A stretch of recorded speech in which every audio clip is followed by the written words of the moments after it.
ምንድነው አለ ሐኪም ዶክተር ያጥንት መሰንጠቅ አለ ብሎ ጭንቅላቱ ላይ እግዚአብሔር የተሰነጠቀውን አጥንት ማስተካከል አይችልም ይችላል የሌለውን ካመጣ ይሄ ወይ እዛው ይገጥማል ወይ ሌላ ደግሞ ይሄ አውጥቶ ሌላ ማስገባት አይችልም ይችላል በናዝሬቱ ጌታ በኢየሱስ ክርስቶስ ስም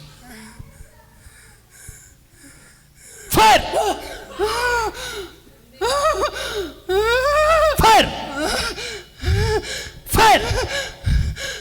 እሳት አሜን ፋር አሜን ጂሰስ ኔም አሜን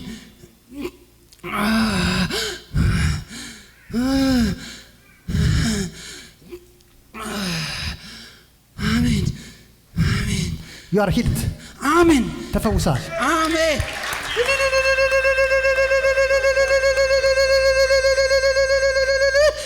አሜን ሰማኸኝ አሜን ንካው እንደዚህ እንደ ቅድሙ አይደለም የለም ቅድም መንካት አልችልም ነበር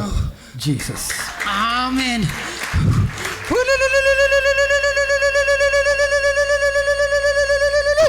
አሜን እግዚአብሔር አጥንቶቹን ገጥሟል አሜን አሜን ሙሉ ለሙሉ አጥንት ተገጥሟል ሰላም ነው ቻው